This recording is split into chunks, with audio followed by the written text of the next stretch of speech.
Dear student, welcome to tech study online portal everything for technical student. यदि आप किसी भी टेक्निकल एग्जाम सेमेस्टर एग्जाम की तैयारी कर रहे हैं तो आप हमारे चैनल को सब्सक्राइब कर लीजिए, जिससे कि आपकी तैयारी और अच्छे से हो सके। आज का जो वीडियो हमारा वह डीसी जनरेटर से संबंधित है। डीसी जनरेटर पार्ट 1 हम लोग पहले ही देख चुके हैं, जिसमें हम लोग जनरेटर के टाइप्स और सेपरेटली एक्साइटेड डीसी जनरेटर को देखा गया था, उसका कनेक्शन भी देखा गया था। आज जो हम लोग देखेंगे सेल्फ एक्साइटेड डीसी जनरेटर में जो मेनली उसके प्रकार हैं, जो DC series motor, DC shunt motor और कंपाउंड मोटर, उसको देखा जाएगा। तो आज हम शुरू कर रहे हैं पार्ट 2, जो कि डीसी सीरीज मोटर जनरेटर से संबंधित है। तो यहाँ पे आप देख सकते हैं आज का जो टॉपिक है डीसी जनरेटर से संबंधित है। डीसी जनरेटर का पार्ट 2 चल रहा है। पार्ट 1 अगर अभी तक आपने नहीं देखा तो हमारे प्लेलिस्ट में जाके पार्ट 1 को देखें, जिससे कि डीसी जनरेटर से संबंधित जो भी कंफ्यूजन आपका दूर हो। तो डीसी जनरेटर का जो पार्ट 2 है, इसमें हम सेल्फ एक्साइटेड डीसी जनरेटर को देखेंगे। इसके पहले सेपरेटली एक्साइटेड को देखा जा चुका है। तो सेल्फ एक्साइटेड डीसी जनरेटर 3 प्रकार का होता है। जो पहला होता है डीसी सीरीज मोटर जनरेटर, दूसरा होता है डीसी शंट जनरेटर और तीसरा होता है डीसी कंपाउंड जनरेटर। तो डीसी सीरीज जनरेटर का आप यहाँ पे कनेक्शन देख सकते हैं। यह देखिए, इसकी फील्ड वाइंडिंग होती है। यह फील्ड वाइंडिंग क्या होता है, जो डीसी सीरीज जनरेटर का जो फील्ड होता है, यह मोटे तार का कम टर्न होता है। इसको याद रखिएगा। फील्ड जो होता है मोटे तार का कम टर्न, मोटे तार का कम टर्न। तार मोटा होने की वजह से इसका प्रतिरोध क्या होगा, निम्न होगा। प्रतिरोध इसका क्या होता है, निम्न होता है। और प्रेरकत्व तो इसका उच्च होता है। इसको याद रखिएगा, प्रेरकत्व तो इसका जो होता है वह उच्च होता है। आपसे पूछा जाता है कि डीसी सीरीज जनरेटर में जो उसके फील्ड का प्रतिरोध होता है कितना होता है, उच्च होता है, निम्न होता है, बहुत अधिक होता है या शून्य होता है। तो वह प्रतिरोध हमारा क्या होता है, निम्न होता है। अब यह देखिए, जो हमारा डीसी सीरीज जनरेटर के जो फील्ड है, फील्ड को D1 D2 से दिखाया जाता है। फील्ड वाइंडिंग, फील्ड वाइंडिंग को जो डिनोट करते हैं हम, फील्ड वाइंडिंग में 2 टर्मिनल है। पहले टर्मिनल को D1 से, दूसरे को D2 से दिखाते हैं। याद रखिएगा, आपके पेपर में पूछा गया कई बार। D1 D2 और आर्मेचर को हम दिखाते हैं A1 A2 से। आर्मेचर में जो 2 टर्मिनल निकले होते हैं उनको दिखाया जाता है आर्मेचर टर्मिनल को A1 A2 से। आर्मेचर टर्मिनल को A1 A2 से प्रदर्शित किया गया है। यहाँ पे आप देख सकते हैं आर्मेचर टर्मिनल को A1 A2 से प्रदर्शित किया गया है। अब यहाँ पे यह जो 2 चीज आप देख रहे हैं, जो किनारे पे आर्मेचर, चूंकि हमें पता है कि डीसी मशीन में जो घूमने वाला भाग होता है उसे आर्मेचर कहते हैं। आर्मेचर के साथ 2 ब्रश लगा है। यह वाला भाग देख सकते हैं आप, यह जिसको डार्क किया गया है, यह ब्रश है। जो ब्रश बना होता है कार्बन का बना होता है। कार्बन जो होता है ब्लैक होता है, इसलिए इसको ब्लैक कर दिया गया आपको समझने के लिए। यह जो ब्लैक वाला भाग दिख रहा है, यह कार्बन ब्रश है। अब ब्रश कार्बन का ही क्यों बनाते हैं, तो आपको बताया गया कि कार्बन घिसता कम है, इसका रेजिस्टेंस कम होता है। तो रेजिस्टेंस कम होने की वजह से सिरे पे जो ड्रॉप होगा वह कम होगा, और वोल्टेज, जो आउटपुट वोल्टेज हमें मिलेगा वह उच्च वोल्टेज मिलेगा। तो यह वाला जो भाग देख रहे हैं, यह हो गया कार्बन ब्रश। यह 2 कार्बन ब्रश है, ठीक है, कार्बन ब्रश।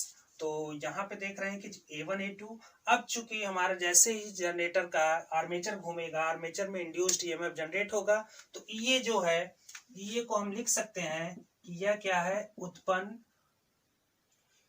ये क्या है, उत्पन्न विद्युत वाहक बल। उत्पन्न विद्युत वाहक बल। अब यहाँ पे देखिए, जो आईएल क्या है, यह लोड है। यह क्या है, लोड है। तो आईएल लोड में प्रवाहित धारा है। चूंकि हम जनरेटर से क्या लेते हैं, आउटपुट लेते हैं। जनरेटर का जो आउटपुट होता है वह विद्युत ऊर्जा होता है, और मोटर को हम सप्लाई देते हैं। मोटर को जो सप्लाई देते हैं वह हमारा जो विद्युत ऊर्जा है उसे सप्लाई देते हैं, और यांत्रिक ऊर्जा आउटपुट होता है। तो यहाँ पे देखिए, जैसे ही D1 D2 यह हमारा फील्ड वाइंडिंग हो गई, और हमारा A1 A2 क्या हो गया, आर्मेचर टर्मिनल हो गया। आर्मेचर टर्मिनल आईएल क्या हो गया, लोड धारा हो गया। तो यहाँ पे जो आर्मेचर में प्रवाहित धारा है वह नीचे से ऊपर की तरफ आईए धारा दिखाया गया, यहाँ पे आप देख सकते हैं। और जो फील्ड में धारा है, फील्ड धारा को आईएससी हम या आईएफ भी लिख सकते हैं। तो जो फील्ड धारा है वह आईएससी, चूंकि वह सीरीज फील्ड धारा है, तो इसलिए उसको ISC लिखा गया है, सीरीज फील्ड धारा, जो कि नीचे से ऊपर की तरफ जा रहा है। और जो आर्मेचर में धारा प्रवाहित हो रही है वह IA धारा है। अब चूंकि देखिए तीनों धारा आप देख सकते हैं, लोड धारा, सीरीज फील्ड धारा, IA, तीनों क्या है, ये आपस में एक दूसरे के साथ या सीरीज में जुड़ा है। तो DC सीरीज जनरेटर पहचानने का तरीका है कि ऐसा जनरेटर जिसमें फील्ड वाइंडिंग, आर्मेचर वाइंडिंग और लोड तीनों एक दूसरे के साथ श्रेणी क्रम में जुड़ा हो, तो ऐसे जनरेटर को हम DC सीरीज जनरेटर कहते हैं। तो पहचानने का तरीका क्या होगा, इसको देख लीजिए। लोड, फील्ड और आर्मेचर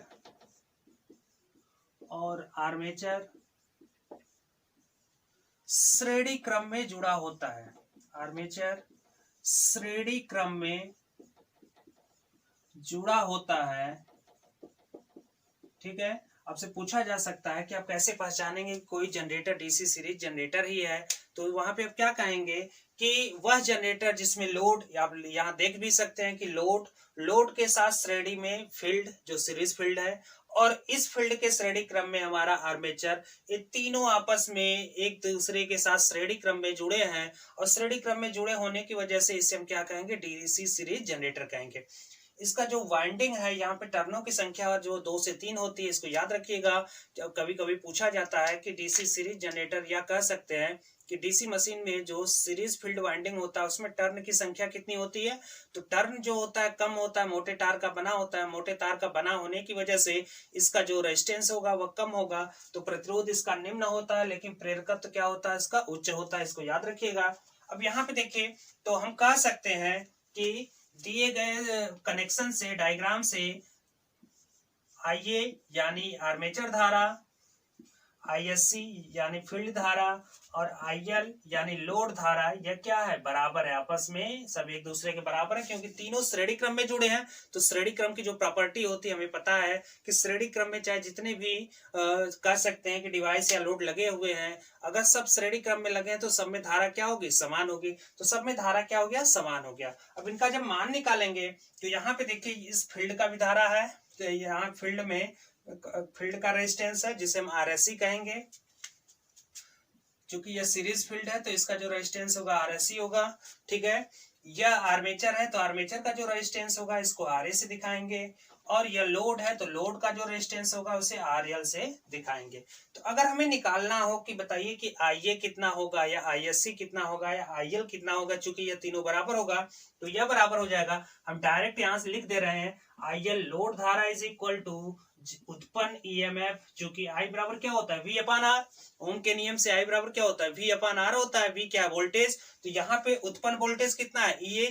चूंकि DC जनरेटर में जो उत्पन्न EMF होता है वो आर्मेचर में उत्पन्न EMF होता है, EA इज इक्वल टू, यह EA है जो आर्मेचर में उत्पन्न EMF है। चूंकि आर्मेचर में ही हमें वोल्टेज इंड्यूस्ड होता है, उस वोल्टेज को हम क्या करते हैं कि कार्बन ब्रश की सहायता से उसको हम आउटपुट पर लेते हैं। तो IA इज इक्वल टू होगा RSC यानी सीरीज फील्ड धारा प्लस आर्मेचर, नहीं, RSC क्या है, सीरीज फील्ड प्रतिरोध प्लस आर्मेचर प्रतिरोध प्लस लोड का प्रतिरोध। इसको याद रखिएगा, पूछा गया है कई बार। तो IL इज इक्वल टू आपका हो जाएगा, IL यानी लोड धारा, यह बराबर हो गया आपका, लोड धारा इज इक्वल टू हो गया EA यानी आर्मेचर में उत्पन्न EMF इज अपॉन RSC यानी series field resistance plus RA armature resistance plus RL load resistance के बराबर। अब यहाँ पे देखिए, ये जो फील्ड आप देख रहे हैं, ये फील्ड में टर्न की संख्या कम होती है। टर्न की संख्या कम इसलिए होती है क्योंकि यह मोटे तार का बना होता है। अब यह जो आर्मेचर है, आर्मेचर का जो रेजिस्टेंस होता है लगभग 1 ओम के बराबर होता है। इसको याद रखिएगा, कई बार पूछा गया है। तो आर्मेचर का जो रेजिस्टेंस होता है 1 ओम के बराबर होता है। अब चूंकि ये तीनों श्रेणी क्रम में जुड़े हैं तो तीनों में धारा क्या होगी, वह समान होगी। अगर यहाँ पर एक कंडीशन यह है कि पूछा जाता है कि DC सीरीज जनरेटर को हम बिना लोड क्यों स्टार्ट नहीं करते, तो यहाँ बिना लोड स्टार्ट करने का मतलब यह है कि अगर हम लोड नहीं दिए, लोड नहीं देंगे तो यहाँ से यह ओपन हो जाएगा। यह ओपन हो गया तो लोड धारा क्या हो गया, शून्य हो गया। लोड धारा शून्य होगा तो टोटल धारा, परिपथ की टोटल धारा क्या हो जाएगी, शून्य हो जाएगी। तो इसीलिए हम क्या करते हैं कि DC सीरीज जनरेटर को हम बिना लोड स्टार्ट नहीं करते। इसको याद रखिएगा, क्योंकि अगर कोई भी धारा अगर शून्य हो गया, लोड नहीं लगा है, लोड ओपन है, तो उसमें धारा क्या होगी, शून्य होगी। अगर लोड धारा शून्य है तो हमारा फील्ड धारा भी क्या होगा, शून्य हो जाएगा। फील्ड धारा शून्य है तो हमारा आर्मेचर धारा भी शून्य हो जाएगा, तो इस परिपथ में धारा नहीं बहेगी। और दूसरी चीज यह कि हमारा जो सीरीज जनरेटर है इसको हम नियत लोड पर ही चलाते हैं, लोड को वेरी कर नहीं कराते। यहाँ पे लोड हम जैसे जैसे बदलेंगे, टर्मिनल वोल्टेज, यहाँ लोड के सिरे पे जो टर्मिनल वोल्टेज मिलेगा वो बढ़ता रहेगा, टर्मिनल वोल्टेज फिक्स नहीं रहता, इसको याद रखिएगा। अगर हमें लोड को वेरी करा के किसी ऐसे जगह पे हमें सप्लाई देना है जहां पे लोड बार बार वेरी हो रहा है, वहां पे हम सीरीज जनरेटर का प्रयोग नहीं करेंगे, वहां पे हम शंट जनरेटर का प्रयोग करेंगे।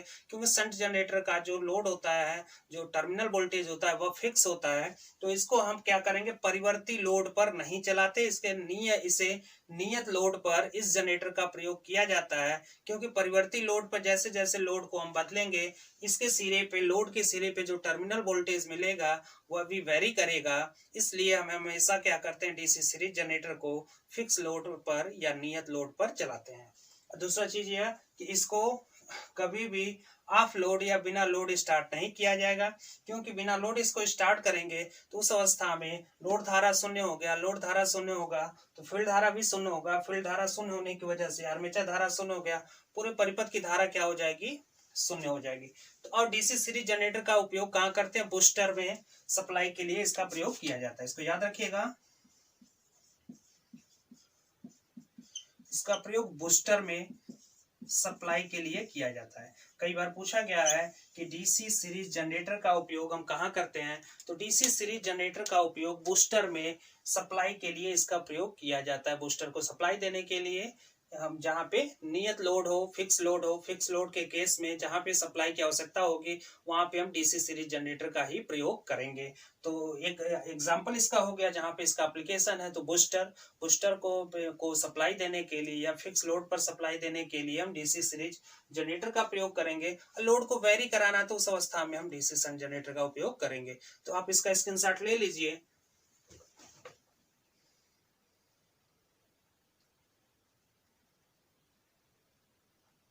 सीरीज जनरेटर के कैरेक्टरिस्टिक्स या कह सकते हैं कि अभिलक्षण वक्र को देखेंगे, जिसमें कि हमारा no load voltage, terminal voltage, प्रेरित विद्युत वाहक बल, तो आपको बताया गया था जब सेपरेटली एक्साइटेड डीसी जनरेटर बताया गया था तो उस समय आपको बताया गया था कि यहाँ पर जो डीसी सीरीज जनरेटर या कह सकते हैं डीसी जनरेटर में 3 कर्व होते हैं, जो कि आपका ओसीसी या नो लोड कैरेक्टरिस्टिक्स या उसी को मैग्नेटिक कैरेक्टरिस्टिक्स भी कहते हैं, फिर एक्सटर्नल कैरेक्टरिस्टिक्स जिसे बाह्य वक्र कहते हैं, और इंटरनल कैरेक्टरिस्टिक्स जिसे कह सकते हैं आंतरिक वक्र कहते हैं।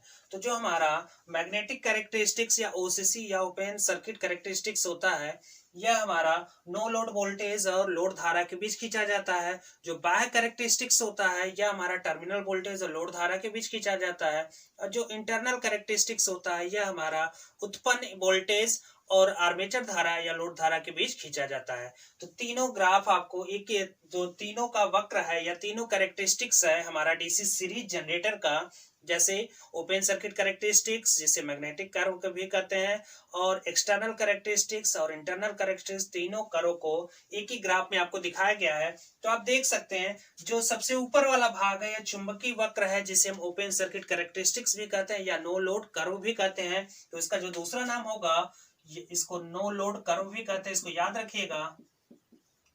नो लोड वक्र या चुंबकीय वक्र, ठीक है।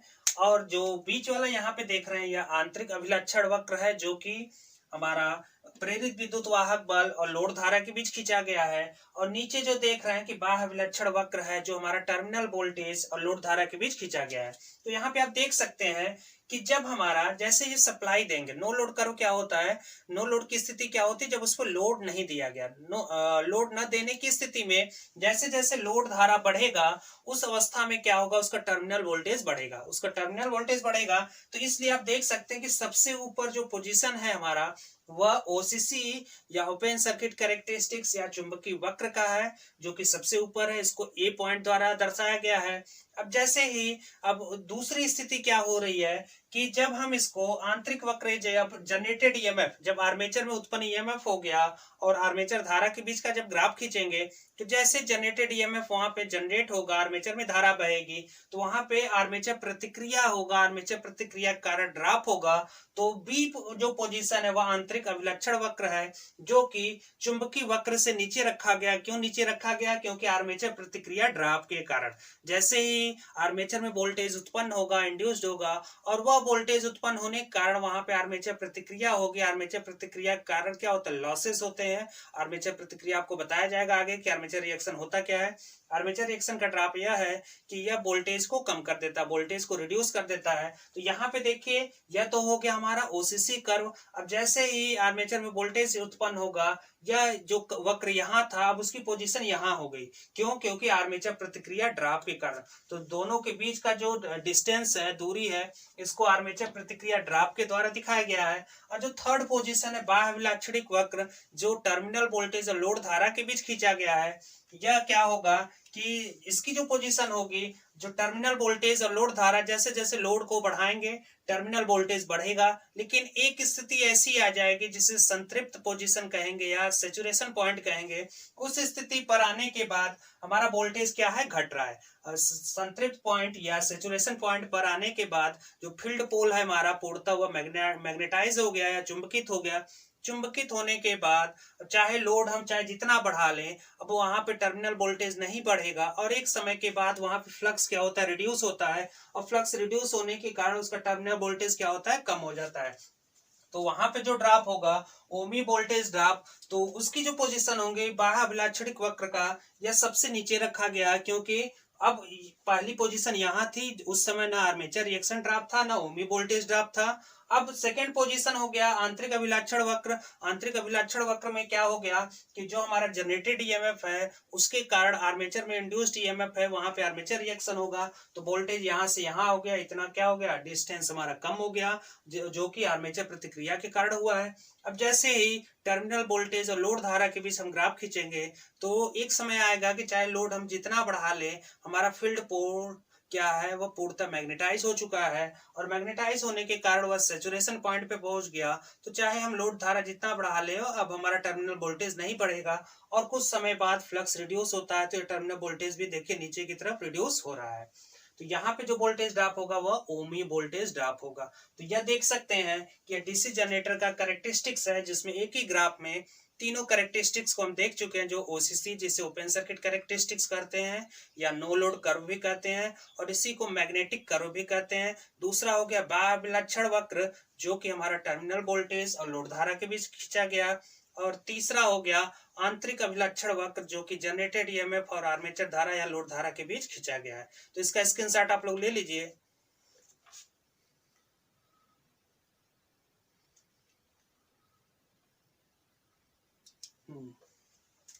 तो यह डीसी जनरेटर का संपूर्ण पार्ट हो गया, जिसमें हम उपयोग और इसके कैरेक्टरिस्टिक्स कर्व, तीनों कर्व को देख चुके हैं, उसके सर्किट का कनेक्शन भी देख चुके हैं। तो उम्मीद करते हैं कि वीडियो आपको पसंद आई होगी। अगर वीडियो आपको पसंद आई तो वीडियो को लाइक करें, चैनल को अभी तक आपने सब्सक्राइब नहीं किया तो सब्सक्राइब कर ले, तथा बेल आइकन जरूर दबाएं, जिससे कि वीडियो से संबंधित लेटेस्ट अपडेट सबसे पहले आपको मिले।